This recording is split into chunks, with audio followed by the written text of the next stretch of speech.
The Jurassic Period, or the Jura, is probably the most interesting era after watching the famous movie, The Jurassic Park. An average person might think that the Earth was populated only by dinosaurs like T-Rex. In fact, it wasn't quite like that, even though the Jurassic Period is also known as the Age of Reptiles. Let's start with the statement that the Jurassic Period, the second in the Mesozoic era, is long and complex. It began 2,011 million years ago and lasted about 56 million years.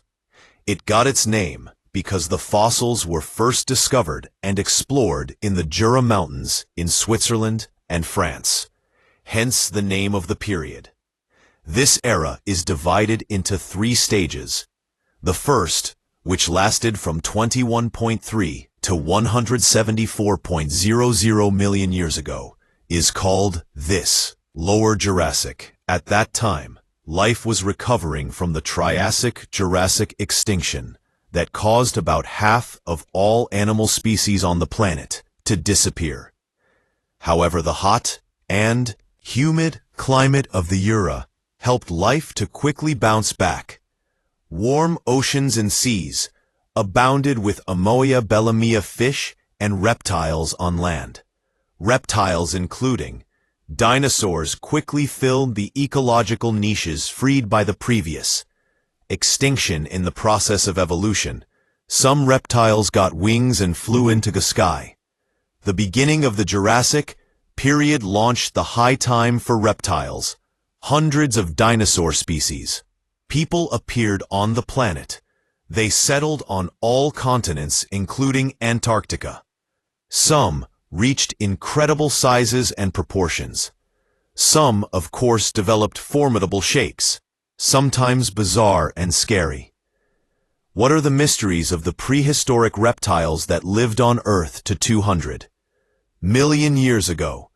Dinosaurs of the beginning of the Jurassic Period. At that time, the continents of the Earth were under the process of formation.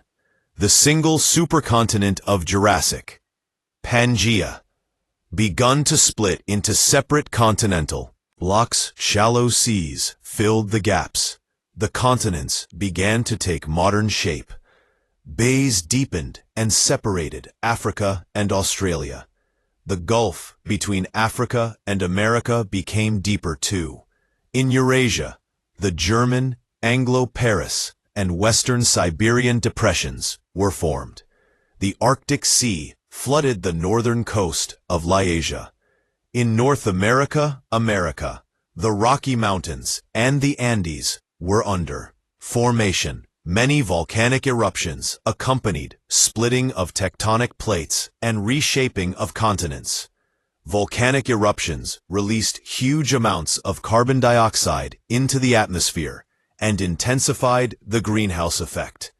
The climate of the Jurassic Period was generally warmer than the current one, by about 5 to 10 degrees C, and the carbon dioxide content in the atmosphere was 4 times high. The rains were more frequent and heavy. Compared to the Triassic, most of the Earth had humid tropical and subtropical climate.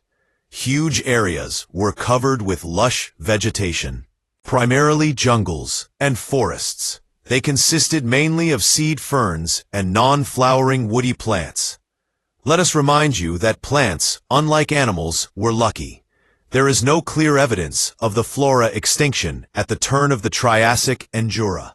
Thanks to the heat and high humidity, the trees in the forest grew tall and big.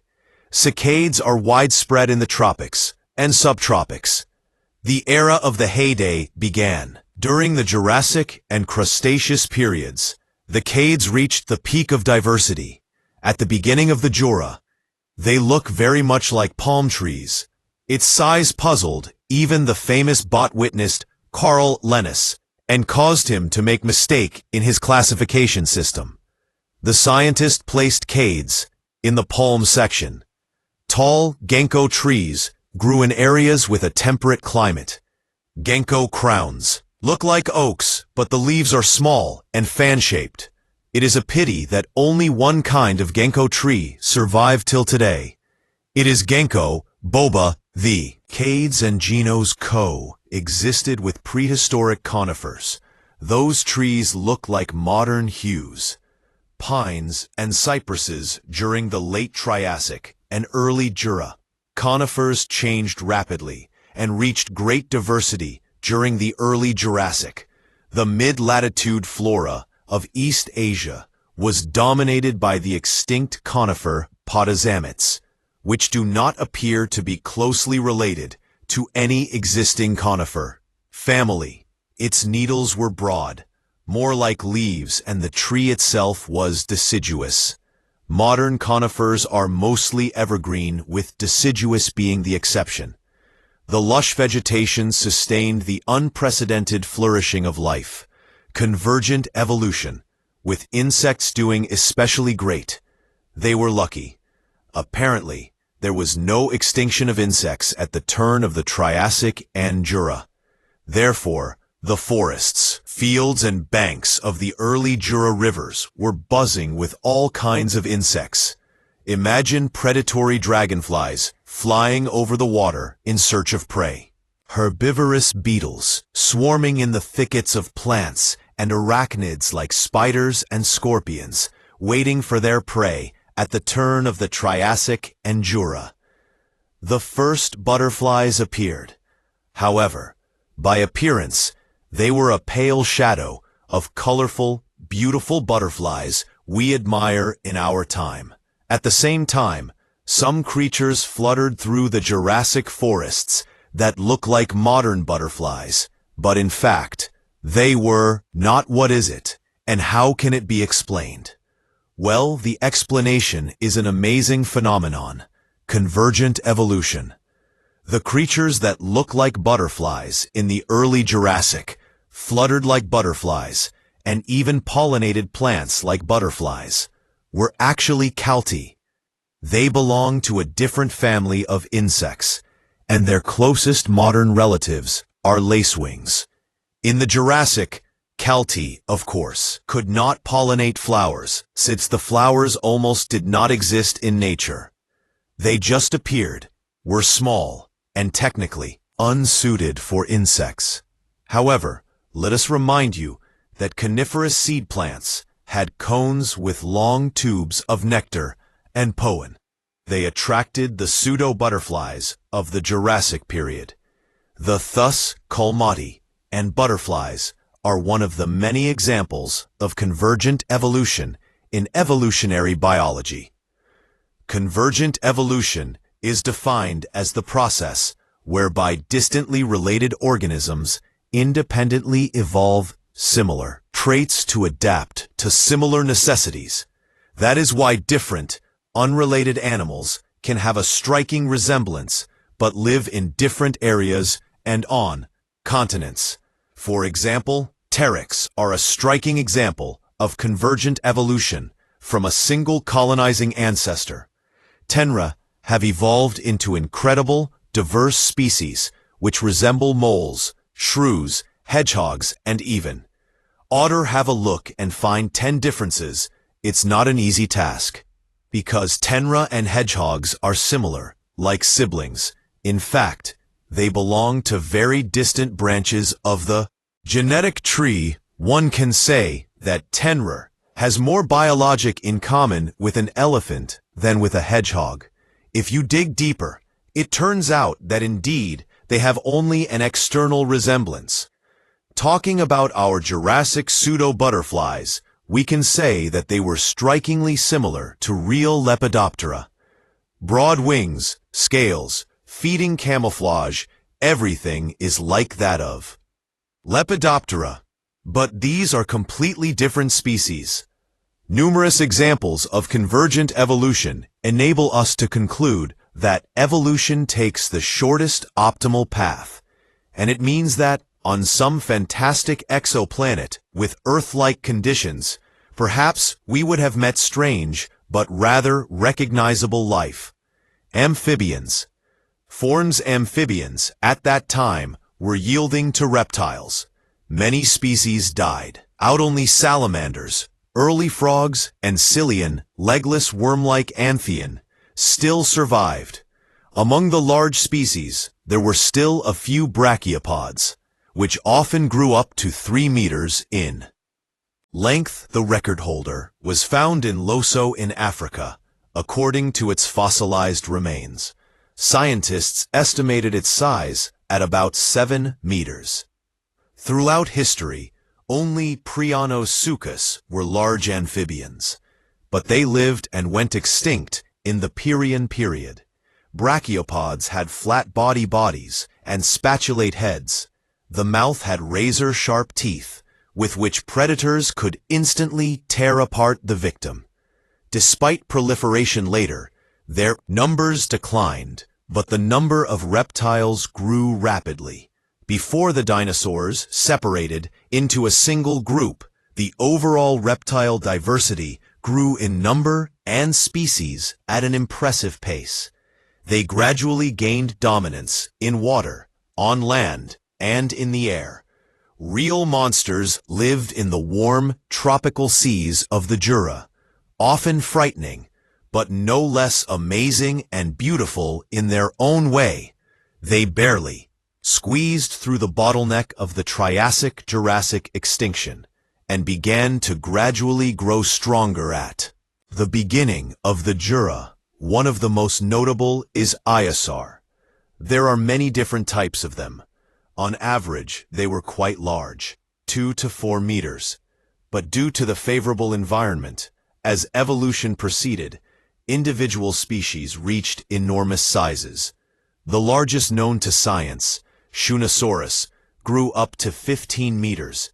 The champion among Dinosaurs is Shastasaurus, boasting up to 21 meters length. Some species of Anchisaurus looked rather strange. The body is exactly like that of a shark, but the head of a gharial crocodile with a long, narrow snout. It could be called a bad joke of nature, like a modern platypus. Interesting Osaurus had very large eyes, protected by a ring of bone. According to paleontologists, it might help in night hunting. It was also great for diving, because large eyes helped to see at least something with eyes of 25 centimeters in diameter. Temnodontosaurus could still see at a depth of up to 1,600 meters. 600 meters deep in the water. Human eyes are unable to see except complete darkness.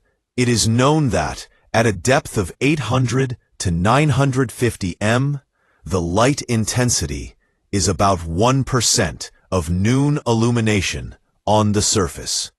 When reptiles got wings, back in the Triassic period, Pterosaurus appeared. Dinosaurs at the beginning of the Jura. They were still recovering from the mass extinction of species, and the ramp for Hodai family was more or less noticeable. They ate, mainly, fish. The reptiles reached great diversity on land.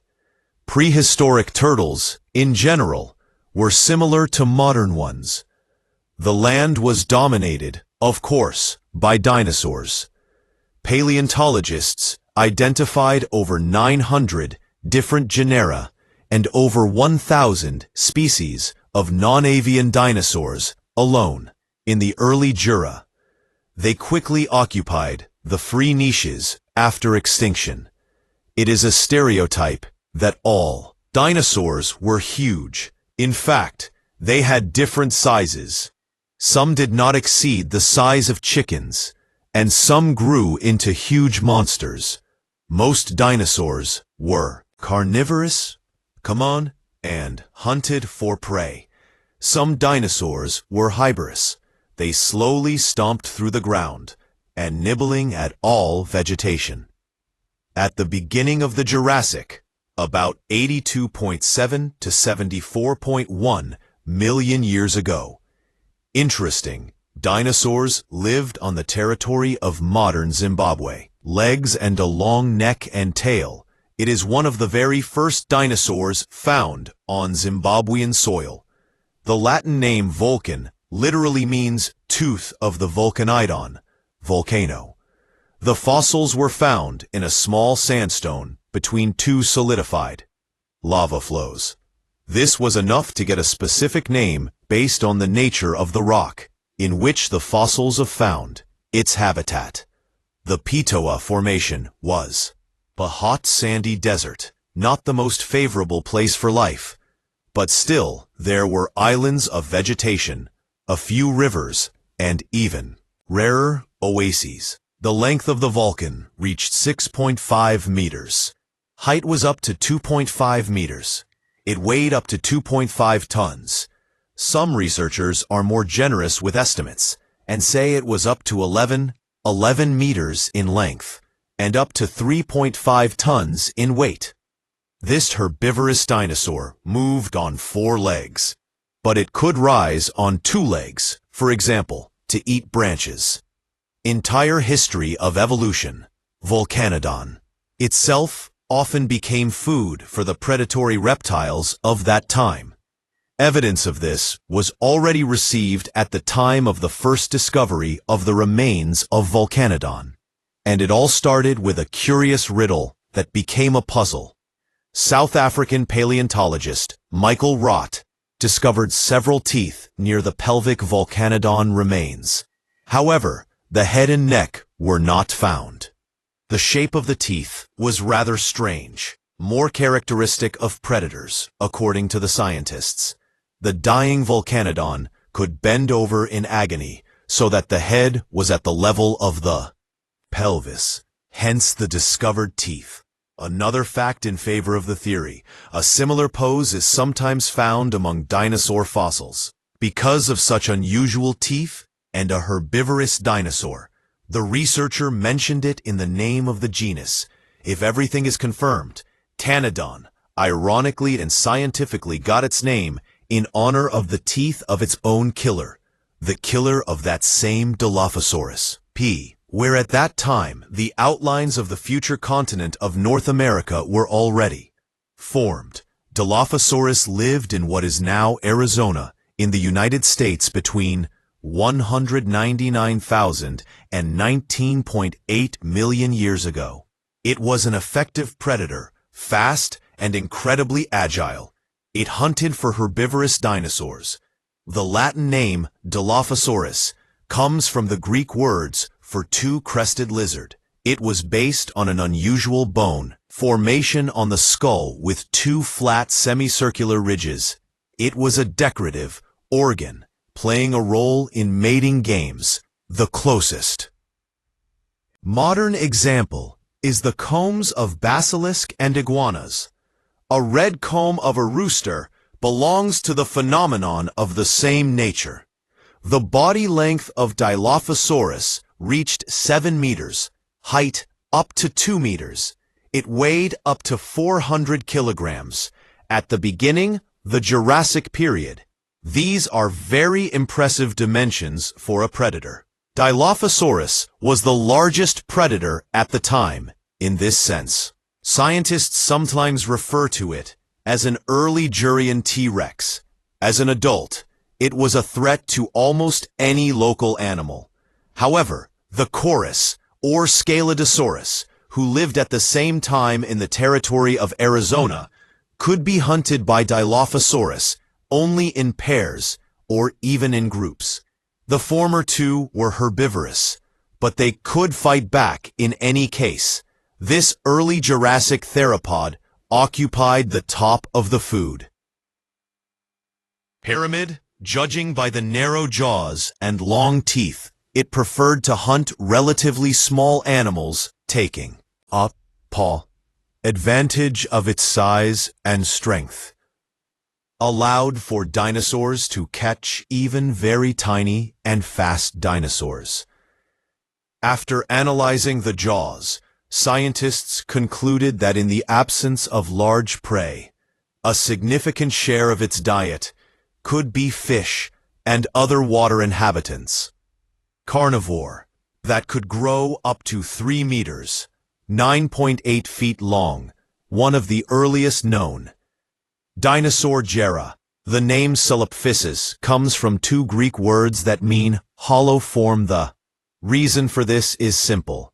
Thanks to the hollow bones of the limbs, Dilophosaurus had an extremely light skeleton.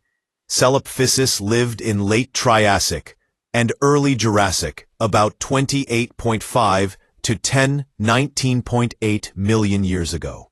According to other estimates, Dilophosaurus proliferated during a relatively short period, from 228 to 200 million years ago. These reptiles were common in North America, especially in the New Mexico region, as well as in South Africa, and Zimbabwe. This slender, squat predator looked small compared to Dilophosaurus. The body length of the Dilophosaurus reached 3 meters, height up to 1 meter, and weight up to 30 kilograms. The teeth of the Dilophosaurus are typical of carnivorous dinosaurs, blade-like curved backwards, sharp with small serration on both the anterior and posterior edges. Although it was carnivorous, they followed a different hunting strategy than large dinosaurs of the Jurassic period.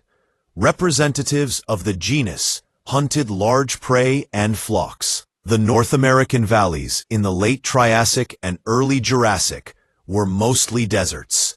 However, there were green oases on the uplands mountains, hills on these plateaus or in the mountain forests. Flocks of predatory Dilophosaurus tracked down their prey.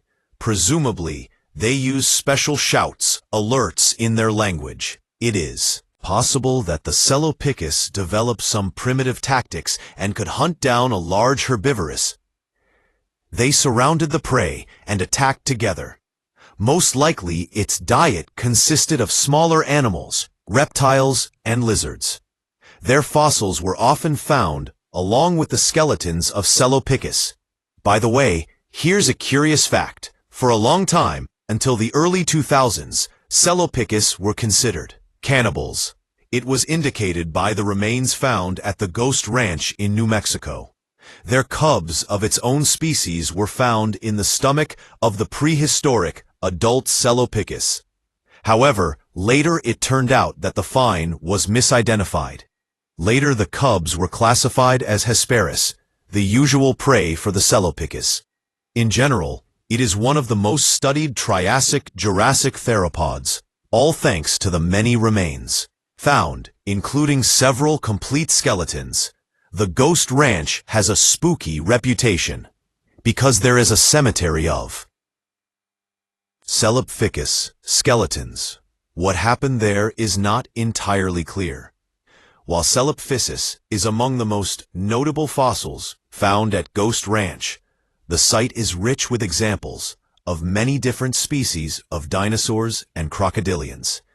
An even smaller but remarkable dinosaur in the early Jura, the name suggests the African country of Dilophosaurus. Indeed, the first remains of this micromore were discovered in the high African country of Loso. These animals lived in the period of 199,000 to 19.8 million years ago.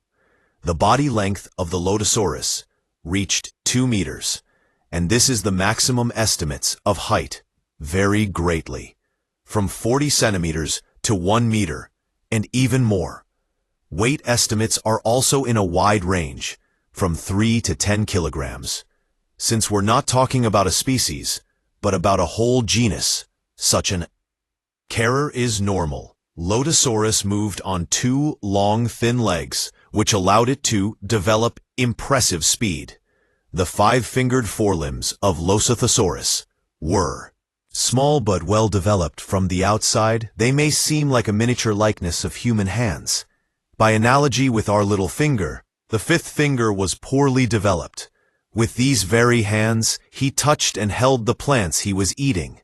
Rhomboid teeth lined up along the jaws of the Dilophosaurus. In front of the upper jaw were 12 teeth, similar to arrowheads.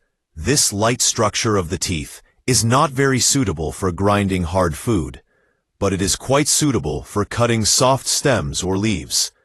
The body of the Dilophosaurus was elongated, in light, somewhat reminiscent of its ancestors, the Anchisaurus, which barely stood on two legs. A thin, long tail was important for balancing when moving quickly. In general, because of the short skull and elongated body, the Dilophosaurus was somewhat reminiscent of a bipedal lizard that decided to get up on two legs and run. This, in fact, can be done by some modern reptiles. Dilophosaurus was a very fast and nimble animal. At the slightest sign of danger, turned on its legs. Did he have enemies? Of course. At least the same Sauropods. When we mention small living creatures as typical prey of Sauropods, the Saurus fits into this category. The long-legged Sauropods could easily keep up with the Dilophosaurus. The lad did not have any means of protection. No serious claws, no armor, no fangs like Lycorinus. Lorine. What is Lorine? Finally, a very miniature dinosaur, which is difficult to call a dinosaur, but still very interesting. At least because it puzzled paleontologists with a lot of mysteries. Its very name symbolizes Lorinus, means wolf face. Fangs were found on the remains of the jaw, although the rest of the teeth testified to herbivore Lorinus. Lived in the early Jurassic Period, about 199,000 to 196.5 million years ago, in the territory of the modern Republic of South Africa. The body length of Lorine reached 1.2 meters. Height up to 50 centimeters. He weighed up to 10 kilograms. The Lorine moved on two limbs, which is also characteristic of its relative Heterodontaurus. Lorinus had strong, light legs and a long tail for improved balance. Well-developed upper limb served as convenient manipulators when eating plant foods. In front of the teardrop-shaped head, behind the hard, beak-like end there, were large, sharp fangs. Because of this, he was first mistaken for a descendant of the animal-tooth lizard of the Codon suborder. Judging by the jaw, the diet of this gourmet dinosaur included everything in a row, both succulent stalks of ferns and horsetails, and more solid food, the roots and bark of tree. When the predators attack the Lorinus, they risk being bitten hard, but of course only camouflage and quick feet could save Lorinus from hungry predators. Finally, we want to remind you that not all dinosaurs were giants. Many were something in between a chicken and a lizard, for example, a saurus. Plus, it took 100 million years before the appearance of real giants. We already know about large predatory monster Dilophosaurus to see other amazing large herbivores. Will go to the southeastern part of the Laurasia continent, the lands of modern China, here on the territory of the current province of Yunnan. In the period, Unanosaurus, 2.3 to 168.3 million years ago monsters, roamed, named after the place where the remains were found, Janos. The body length of Anchisaurus reached 13 meters height, up to 4.3 meters. It weighed up to 3 tons. This is incomparably small compared to the giants of the later periods, with their tens of tons of weight. But for the early Jura, it is already something. Anchisaurus moved mainly on 4 legs, but spent a significant part of the time on 2, so he could reach the chosen branches and the trees, or threateningly expose his forelimbs when a predator approached these. Peculiar hands of his were quite large, and like the legs, were equipped with impressive claws. At the end of the long neck of Anchisaurus was a small, elongated head. Particularly noteworthy are the spoon-shaped teeth, of which there were more than 60 in the jaws. When the jaws were compressed, they were located close to each other. Therefore, they were self-sharpening. This feature is not found in Sauropods like Anchisaurus, but appears in later sauropods like Brachiosaurus. Thus, animals that lived at different times and are not close relatives have a common feature. We again see an example of convergent evolution. If scientists found only the teeth of Anchisaurus, then by its shape, they could mistakenly classify it as a saurid, herbivorous llanos. Move from one natural pasture to another, not being particularly picky in their food. The unique teeth made it possible not only to effectively pluck the foliage of tall plants, but also to eat undersized ferns with horsetails. Theoretically, Dinosaurs could live in herds for better defense from predators. We see something similar now in the savannas of Africa, when lions, hunting herds of buffalo, often have to run away when herbivores fight back. At the end of the first stage of the Jurassic Period, a cooling trend set in on the planet. Ice started to cover some areas. The icing was not strong. PNFFNS period. Enough to hit the mammals. These animals were mostly covered with fur and lived in burrows. No wonder that cold temperatures hurt dinosaurs, who like to live in a warm climate. As we can see from the example of the Sauropods, not all species survived colder weather. Of course, much more amazing reptile species lived in the early Jura.